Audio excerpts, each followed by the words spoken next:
Well, hello. Welcome to Friends with Deficits. I'm still your host, Adam Sultan, but aren't times a little different? I thought we could celebrate that by talking to a handful of friends of mine who all came down with the same rotten thing called COVID-19. Maybe you've heard of it. I'm guessing by the time you hear this, you've heard about a lot of people who've had it, and hopefully you're not one of them. But I just happened to grab the first few people that I knew, and I'm going to let them do the talking. So sit back, shelter in place, grab a drink, and let's hear about this newfangled game changer, coronavirus, COVID-19.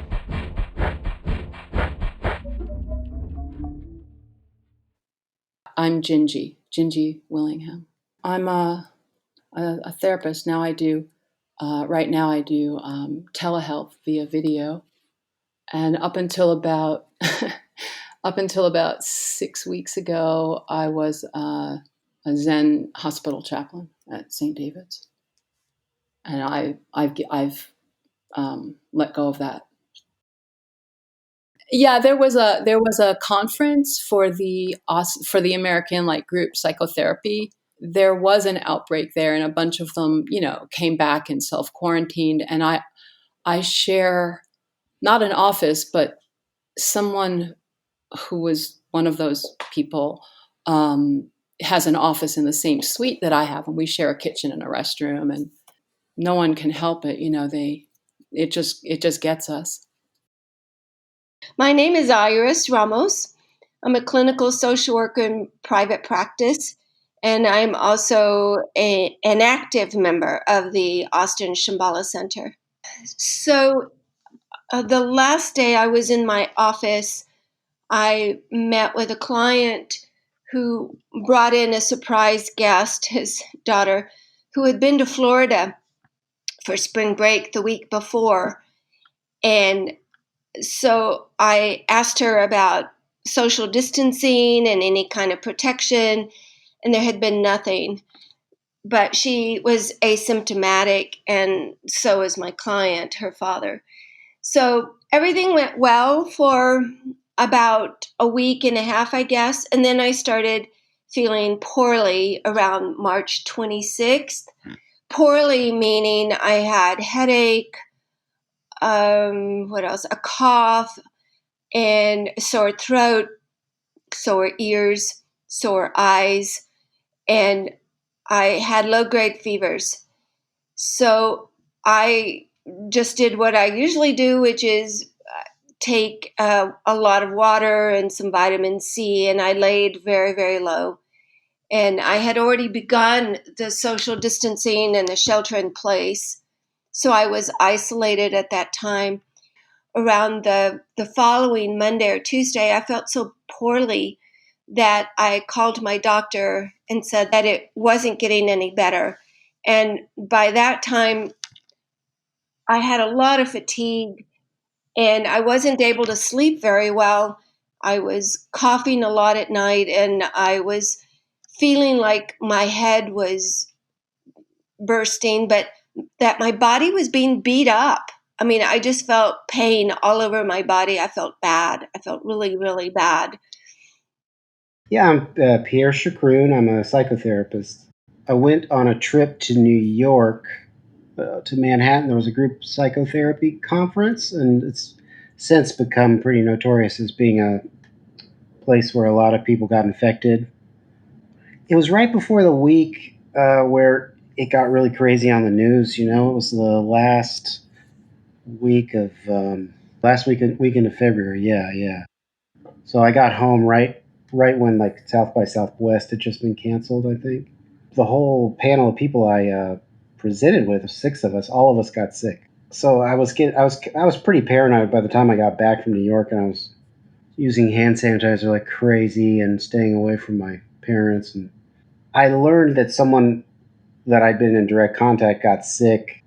I learned that she had COVID after I'd just seen my mom on her porch. We came up with this cute little idea where I'd go over and we'd just say hi, and I'd stay on the porch, but her dog came and jumped on me, and it just was weird because it seemed like it wasn't as safe as we had maybe envisioned. So I left. But then, like an hour later, I found out, that I really had been in contact with someone who got sick. So then I was just really scared, and then that the next night I just started getting a cough. Like had a little tickle in my chest and started coughing, and then felt feverish. I'm Josephine Spilka, and I'm a Chinese medicine practitioner. Have been for 25 years. And actually, I should say that I had the first SARS virus, 2002. Really? Yep. The backstory is that I had a couple of friends who came from Europe late December, early January, who were also quite sick. Probably not in the same way that I became sick, but I never got sick from them. So I'm going to assume that I didn't get it from them, even though we know now that the European genome was here quite a bit earlier than we realized. But what I did was go to a workshop in late February with a teacher from New York and lots of people from all over the world, actually, and New York, and, sat in a room for 3 days, actually, with people. And I didn't really start to feel sick till about 5 days later, maybe 5-6 days later, like a Saturday. So I was in that workshop Friday, Saturday, and Sunday. And then the last weekend of February, 1st of March, I started to feel sick. A little bit scratchy at the back of my throat, a little bit sketchy, like energy-wise, just a little weird. And for a couple of days, I was kind of like, oh, I'm probably going to get a cold, but I'm not really that sick. I went out maybe like on Saturday, and then I went out on Monday. And on Tuesday, I literally couldn't get out of bed. I was like, what just happened? I was so exhausted and so congested in my lungs that I could hardly go up and down the stairs in my house. And I think it took me probably 3 or 4 days to sort of register that I had something worse than your average cold. Because at first I was just like, well, okay, I must be really tired. I must have overworked, whatever. And the fatigue was unbelievable. And I could hardly talk. Like I wasn't getting enough oxygen, apparently.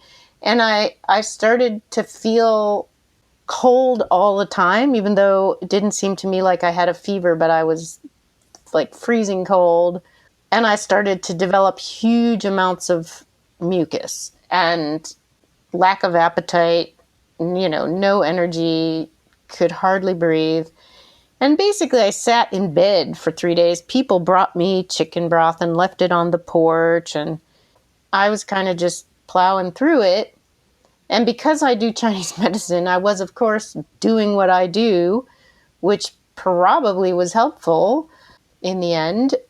So that was Tuesday. And then on Saturday morning, I woke up, I started having blood in my sputum, which freaked me out a little bit. And I've had pneumonia before. And as I said, I had the first SARS in 2002. So it freaked me out that I was coughing up blood.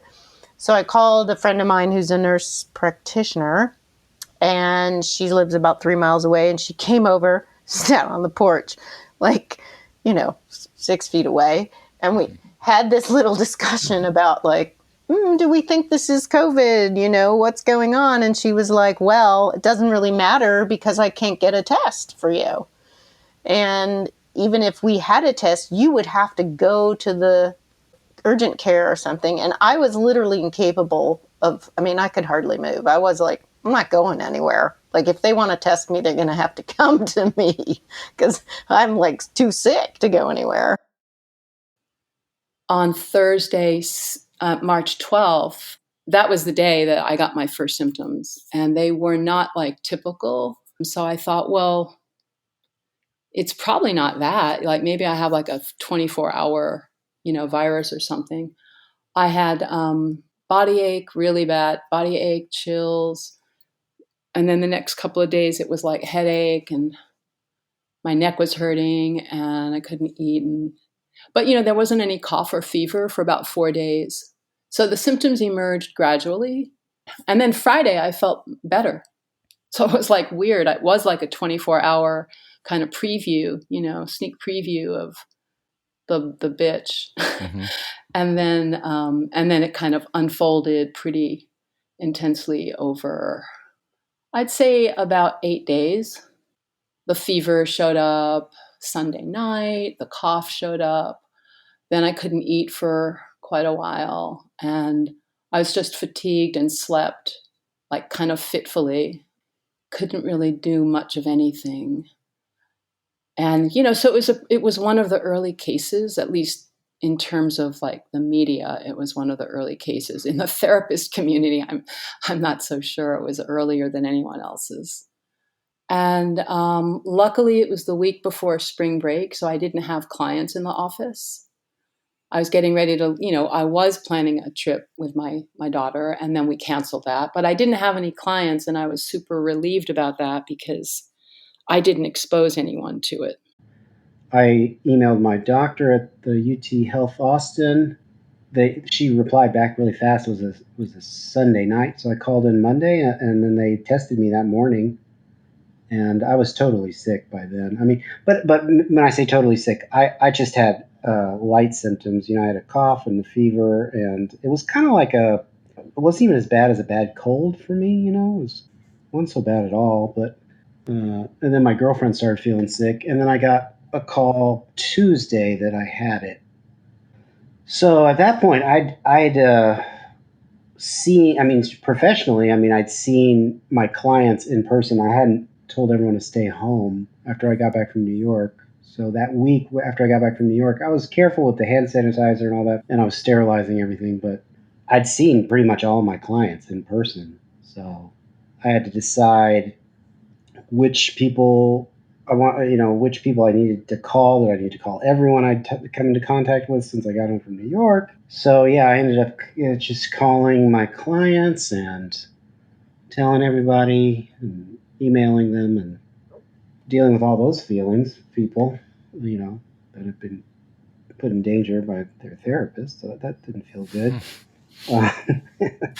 Supposed to help people supposed to help people with their problems, not create them, And I was a little alarmed because I was alone at home, alone. So I was encouraged to go in and get tested. So I did. The following day, I did a drive-by testing, which I found to be a little nerve-wracking, but frightening at the same time. It was the first time I'd been out in a couple of weeks. And so I had symptoms for about a week when I went and got tested. And over the course of the week, they told me that it would take about 10 days, I think, to get the results for the testing. I tested negative for flu and strep on the spot. And so I thought it was kind of funny that I was wishing I had strep. I guess the lesser of two evils or three evils. And I'd already had a vaccine for flu.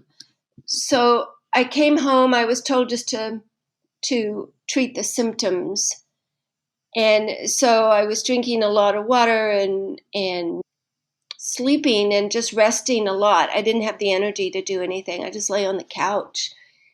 And then I received the results the following week, earlier than I thought. And the test came out reporting that I was negative for SARS and COVID-2, but that it did not rule out the possibility that I could have COVID-19.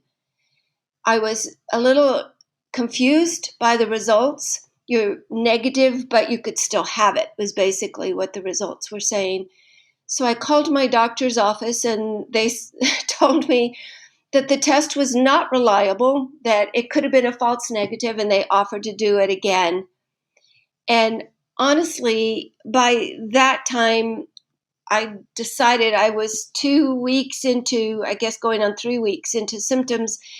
And it occurred to me that all there really was to do was treat the symptoms. So I stayed home and ate soup. I was still having fever, low-grade fevers that would come and go. And what I noticed was that one day I'd feel like it was lessening and I could feel a little bit better. And then the next day it was back down to not feeling well enough to get up off the couch again or out of bed. And I'm out in the country, I'm living on a 4-acre property that fronts on the river. So it's a little bit sketchy if you were to get really sick. It's quite a ways to a hospital. Anyway, there was nothing to do, so to speak, and I just continued to do what I do, which is I had a friend of mine come over and give me acupuncture, and I did my herbs, and I did, all the things I know how to do, which probably means that the course of it was less. But it took another week before I began to get better. So it was a full 2 weeks. I was in my bed all day, every day. That has been the most significant and persistent part of it. And I didn't do a lot of coughing because when you can't breathe, you don't do a lot of coughing. But I did cough to get phlegm out, and there was huge amounts of gross phlegm a lot of the time. But mostly I was tired and had no appetite and kind of just couldn't really do anything. And only in the last week or 2 weeks have I begun to feel like my energy's back. What I understand from the research that I did was that kind of fatigue is very consistent with, oxygen compromise. And I'm very familiar with what that feels like, having had pneumonia and asthma all my life. So, the only explanation for that kind of debilitating fatigue is lack of oxygen. And I had some gut disruption, which at the time did not strike me as very unusual. But if you recognize how COVID works, because it works on any mucous membrane, it can disrupt your gut, because of that. I'm not high risk. I don't have other immunity problems. So I was kind of I'm just going to duke this out on my own. But then I found out that my colleague did get tested positive. And so I went one day and they just gave me a flu test because, they were trying to not waste the tests, right? And if I had tested positive for the flu, that would have been nifty, but it was negative. And I was like, okay. By that time, I had the full set of symptoms and I knew that I had it. I really didn't need the test. But then when I found out that my colleague was positive, I went back there. And then I put it together in my head. I thought, holy crap, I am somewhat at risk because I have this secondary asthma that shows up really very rarely, maybe every 2 or 3 years when I get an allergy or a virus, it kind of starts to trigger what they call secondary asthma. And so I was worried about a cough because you don't want to mess with your lungs with this, right? You don't want to inflame your lungs and get pneumonia and then wind up in the hospital where people are exhausted and overextended. So I went back the next day and they were happy to give me a test then. And unfortunately, I had that test on the 18th of March and they didn't get me my results back until the 30th. And everyone kept texting, meaning my family and close friends. They were like, did you get your test? Did you get your test? And I was like, dude, I don't need the test results. I know what I have. But that doesn't say anything about, our systemic problem with testing and turnaround time and how they, some places batch them and others don't. And I'm sure that that's really complicated and that, their hands are probably tied in some ways that I don't know about. I'm always curious about people going to get a test when they're sick. How difficult was it to actually get in your car and drive somewhere? It was hard. It was hard to breathe. You sort of sound a little bit like a dog. It's Oh my God. like you're panting a little bit because you have your mask on. We're all going to sound like that. We already do, but can you imagine like if we still have to wear masks in like June, July, August? I've thought about that, like summer with masks. It won't happen. That's when, anyway, who knows? They're going to be drenched in Texas, that's for sure. Yeah. So it was not easy, but I think like when your incentive is high, when your motivation is high, you just find a way. And I mean, I just drove, to the place that I went to, which is kind of where I used to live down south. Luckily in January, I actually had one of those rare secondary asthma incidents. There was really bad cedar in January. And I know that there's kind of talk about how much earlier, how like it's possible that people may have had CV-19 as early as January, but I'm pretty sure I had a case of cedar based on my symptoms and what helped. I went to the doctor and, she was pretty thorough and kind of gave me some tools to help me with that breathing. And I think that that really is what kind of saved my ass here. One is instead of an inhaler, which has never done dick for me when I had trouble breathing, she had a nebulizer. She gave me a nebulizer. So that's kind of like, it's like more like something that you just kind of inhale as a mist. And between those two things, I feel kind of like in my gut that those are what kept me from having it become like pneumonia where I had to go to the hospital and wind up with more imposing equipment, which was, of course, everyone's greatest fear, I think. So, and my point was really that I felt a sense of trust in that. And I went back to the same place, even though it wasn't close to home. And they saw me 2 days in a row. They were supportive and helpful. And, by the time I got my test results, the virus, the list of symptoms that we hear about, it was essentially beginning to turn around. I remember thinking like, I still have the body ache, like my hips are still super achy, but it's not as intense. And I'm able to like walk around the house and, I'm not as fatigued. So I could tell things were getting better as of March 30th. The virus itself kept changing and my symptoms kept changing. And what was constant was that I would be okay and then I wasn't okay. And there was this constant sense of fear and trying to come back to my body and the reality of what my body was saying and feeling. I found that I was really, really kind of obsessing about my symptoms and obsessing about what I might have, just a lot of fear. And that I realized that I was relating more to my fear than I was to the actual symptoms. So I had a good talk to myself.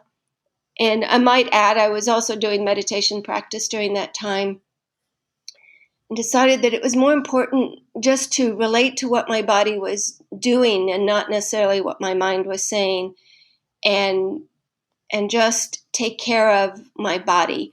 So taking Tylenol and drinking lots of water. Yeah, so but then by Thursday my fever was gone. Yeah, the cough started to go away, and then I worked a long day, or I didn't sleep well one night, and then I worked a long day. I think on that Friday, and then by that evening my cough had come back, and so it's like it seemed like having stressed myself out had kind of brought it back, and that's what my friends have been saying too, is that they started to feel better, and then they worked too hard, and then boom, it kind of came back. Yeah, then I just had this cough for another month after that. That was freaking me out. One of the things that's been pretty scary about it has been just how long it's lasted. And the idea that it started to kind of develop differently after 3 or 4 weeks was pretty crazy, especially with doctors. Everyone's just been saying we don't know. I kept thinking I would feel better in the next day. And in the morning, I would feel like before I got out of bed, I'd be like, oh, yeah, I'll be okay. And then I would get up and I'd be like, oh, no, I'm not okay. 2 hours later, I'd be like, oh, I have to go lay down. I would say a month solid month before I began to feel normal. And then in the last couple of weeks, I feel, like myself again, like I can work and do stuff. But for most of that time, I would be like, I can't even work for more than a couple hours a day. Like, it's just wearing me out. Gosh, this makes me really kind of think about this sort of entity that's here with us. It's like, it's super smart. I know it sounds weird to put it that way, but it's like there's nothing linear about it. It kind of comes and goes. It gets worse, then it got better, then it got worse. There were a lot of, it was very recursive.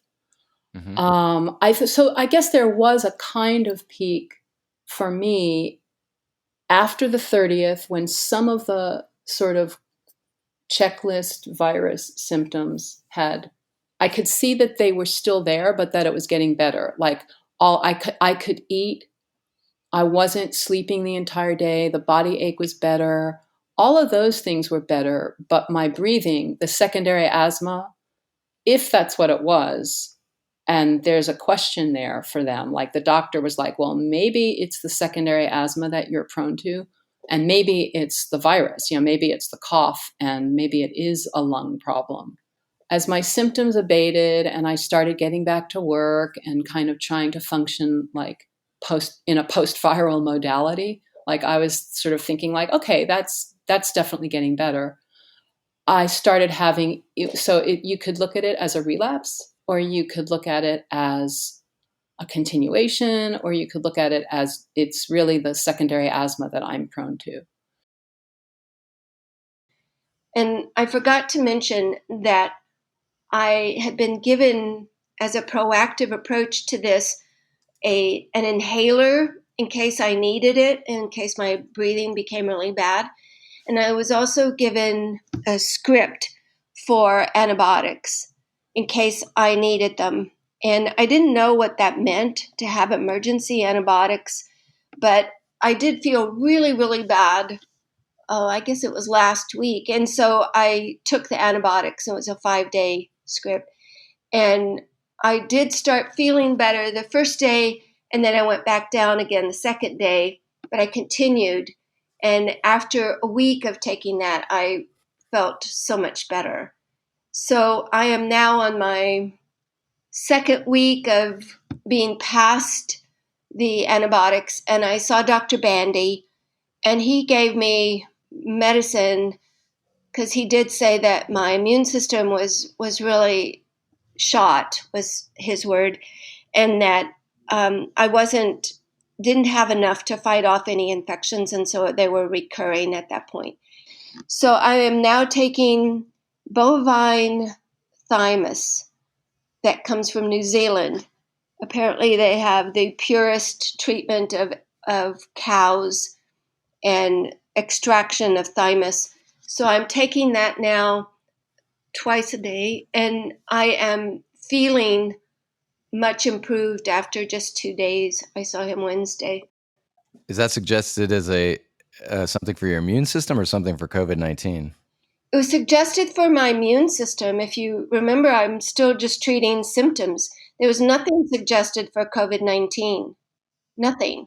It was Tylenol, which is not a very successful pain relief for me. It doesn't seem to work, but I've been using that when I need it, and just lots and lots of water and rest. That was what I was told to treat the symptoms with. And if I found that I had a fever, a low-grade fever, then I would drink ice water or just more water to cool myself down. I got on an inhaler for my lungs and an antibiotic in case it was an infection. And I started to feel a lot better with the inhaler. I started to feel a lot better after that, and so I felt a lot better for about a week. So it's been, I'm not getting the math perfectly, but it's been over 5 weeks, I think, now. 5 or 6 weeks. The people who get really, really sick from it, deathly sick from it, have probably already compromised situations. And I do have a deranged immune system. that I do. That's why I produce so much phlegm. When I had the first SARS virus, I couldn't hear out of either ear because I had so much inflammation. I had a chest x-ray with that one, and they said about that one exactly what they're saying about this one, that it just looks really strange on the x-ray. At the point where I finally got a chest x-ray for that one, I had already had damage to the lower lobe of my right lung, which I still have. Or It's a weird sensation. It's like somebody sewed my lung to my side or something. It's scar tissue, probably. And so I went back to the doctor, but it was a different location because it was a Saturday. And he was great too. I have to say, I've been really pleased with the people who helped me. And there's been a lot of sort of mindful service from the doctors. Anyway, so when I went back that day, he said, look, I think it's secondary asthma. The previous doctor said he thinks it's that. I think, meaning myself, I think it was that. He said, let me just do, if you're okay with it, let me do an x-ray and just make sure that we're not missing something. And that's what we did. He did an x-ray and he said, yeah. He said, you're not dealing with pneumonia. So for the last, and he gave me an antibiotic. And, I was going to do anything to avoid taking that because I love my body. And I really didn't want to mess with it. And so I went for a week without taking the antibiotic. And, the asthma just was not getting better. And I'm talking on the phone with clients and I'm coughing and I can't freak them out too much. It's not that I have to hide it, but they need to feel a certain sense of confidence and, that I'm not going to get sick and bail on them. So, sure. And for my own comfort, I wound up relenting. And on this past Sunday, I just thought, okay, I'm just going to do this. And what he had said to me is, it might help, it might not help. You don't have to take it, but you can take it. And that's why I like him. He was like a thinker. He kind of wasn't like a dogmatist. It's been better this week. It's not 100%, but it's definitely, I feel like I've definitely turned the corner. But there was a peak. There was a point where I was just kind of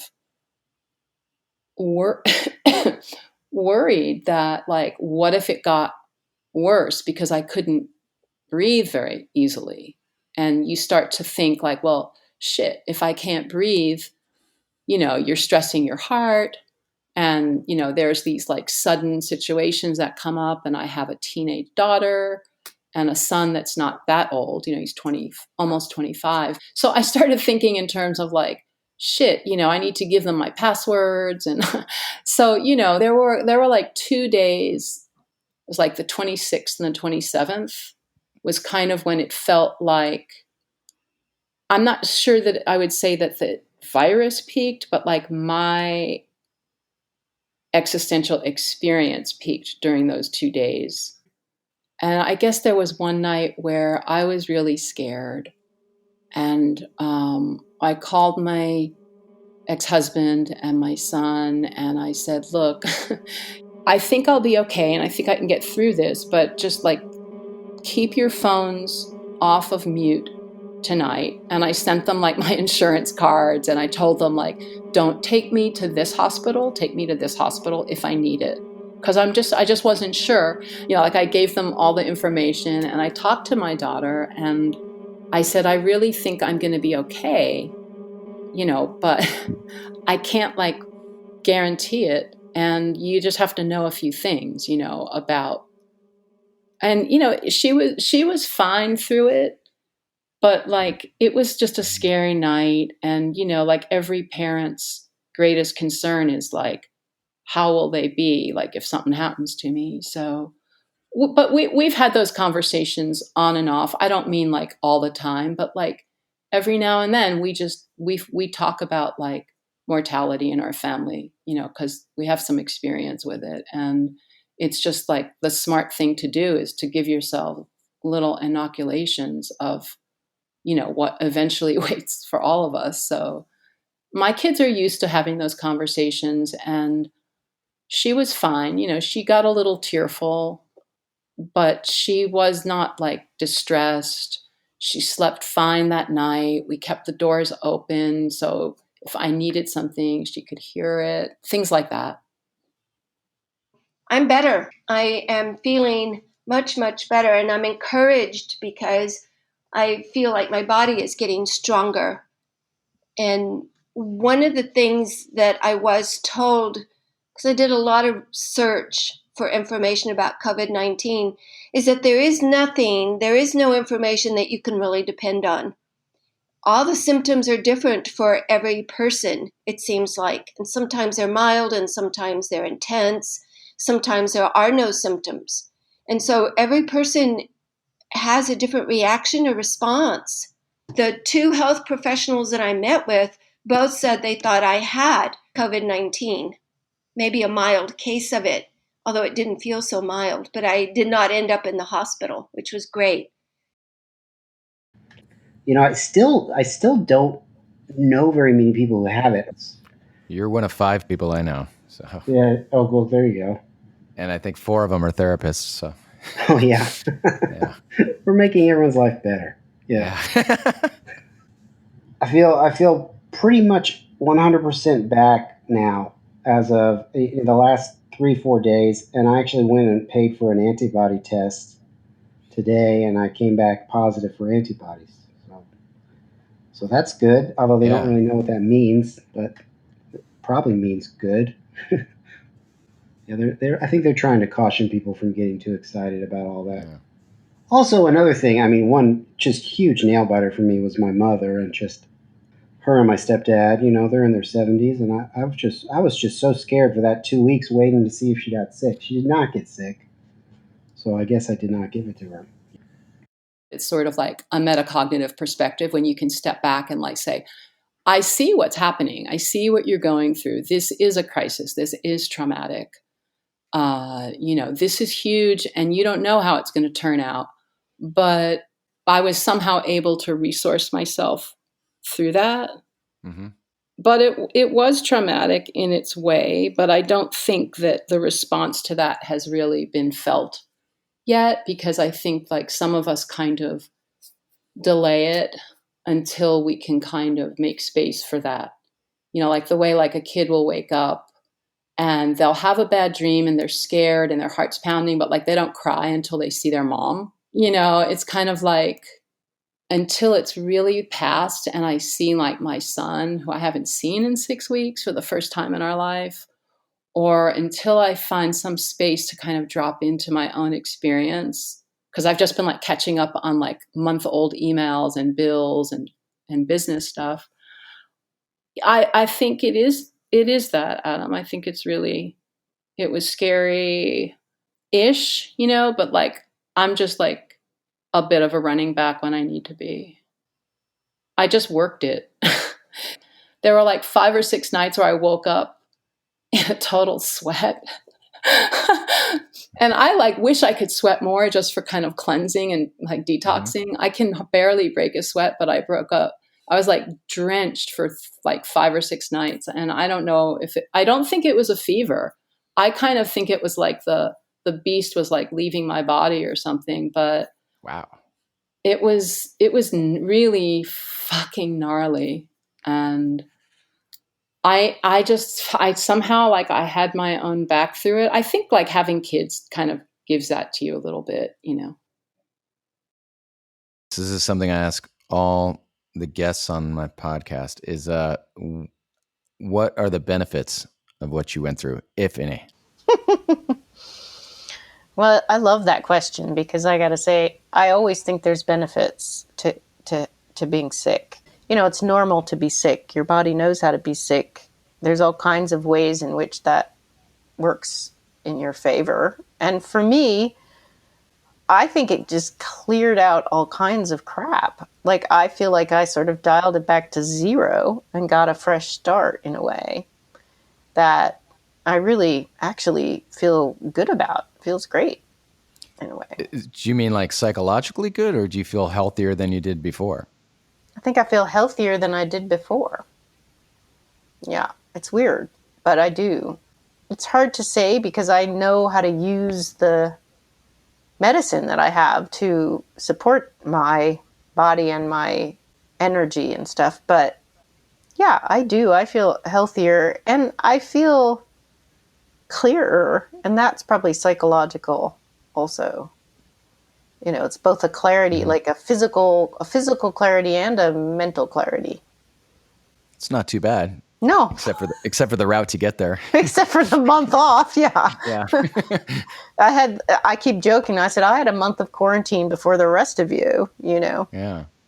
I literally did not leave my house for 3 weeks, not a bit. What are the benefits of what you've gone through, if any? There are quite a few, actually.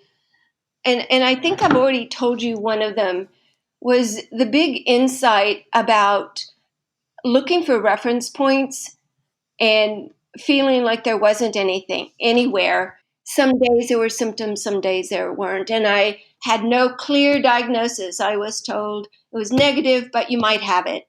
So it felt like there were no reference points. And the only reference point I had was my body and my breath. And so when I was really, really scared, I kept coming back to my breath and not allowing myself to let my fear take me away and beyond. And that was very, very helpful for me because then I could just relax into taking care of my body and being present with my body.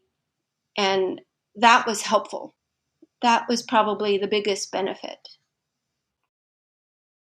The question I ask all my guests / friends is, what are the benefits of what you went through, if any? Oh, antibodies, immunity, but not for that long. Like doctor talked to me about that, and he was like, they think there's 8 or 9 strains, and I would have immunity from those 8 or 9 strains because they're similar, they're related. But in about a year, I will lose my immunity, and I'm, like everyone else. So yeah, immunity is good. That's good. Just getting through a really tumultuous and super fucking gnarly, scary situation is always, a win. You get to kind of put in your backpack and you're like, oh, yeah, I got through that, I have been an advocate of suffering for a really long time. I have, my dad, as you know from some of our conversations, is he's retired now from his professional recording career, but he's on lots of records, and that's how I usually talk to people about him. But he was also a songwriter, and I would sit next to him and watch him write songs, and they were the kind of songs that would make you kind of well up with like tears a little bit. They were kind of moving songs. He wasn't a very good songwriter. They weren't like successful, except maybe about 10 of them that are really good. But he just kind of instilled in me that kind of like appreciation for like, it's like, why would we want to turn away from that part of our life where things get hard? One benefit is that I got it so early. I think I got it before I had the idea that I could die from it too, And so I think I'd be a lot more scared of it now. Not that it's, it's still a lot better to be younger or under 60, of course, but I was just scared of getting my mom sick or getting people sick, older people. Like my girlfriend got sick, I got her sick, and I didn't really feel that bad about it. Actually, I didn't even say sorry about it till like 2 weeks ago. I was like, hey, have I said I'm sorry for giving you coronavirus? And she's no. I think she was waiting for that. So I guess getting it early, of course, and getting it before the hospitals have gotten more packed. I don't know if they're packed in Austin yet, though. And I felt famous. Jesus. It was amazing. I felt like Lady Gaga or something like that. Like everyone was texting me and posting every Facebook post I've made since then. It's just I get all these likes, and Would you have done that? Would you have like kind of kept people more posted on how you felt throughout the process?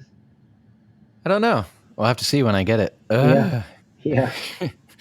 Yeah.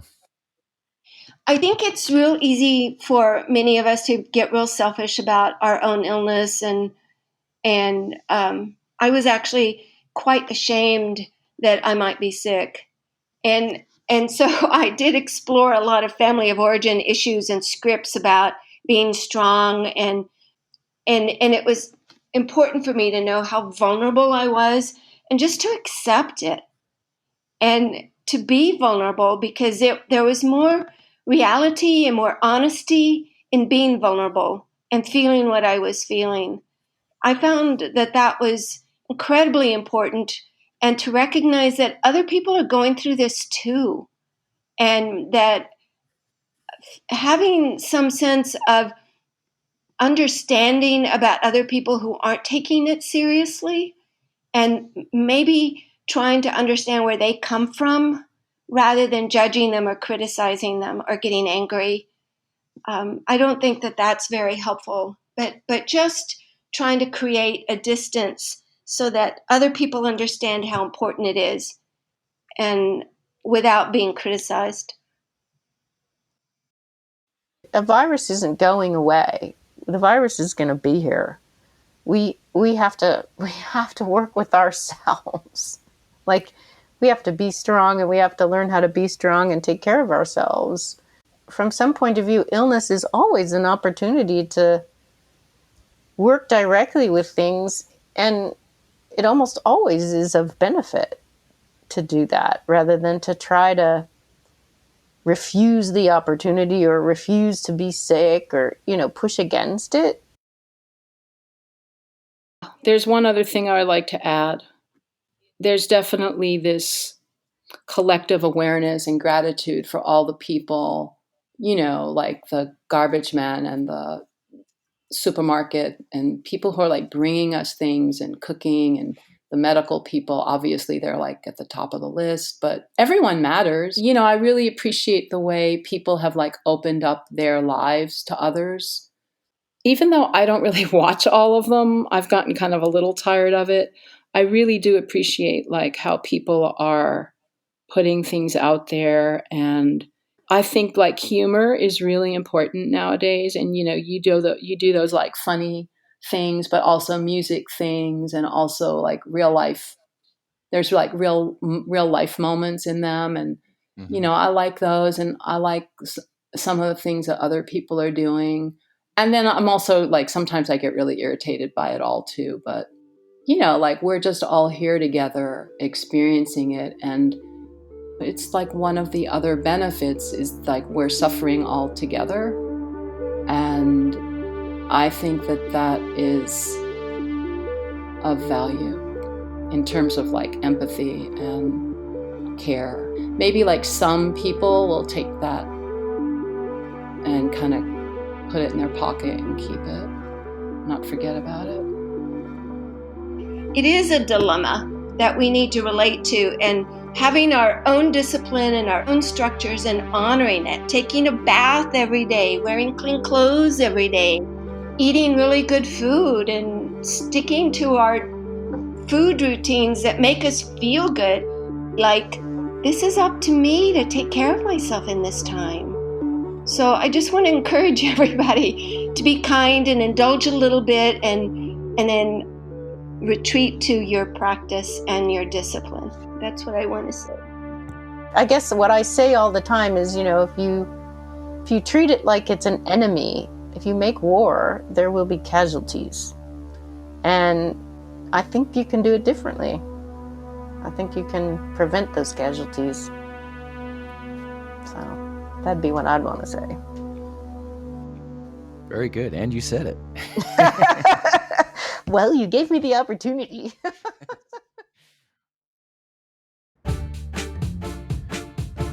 All right. Thanks for listening.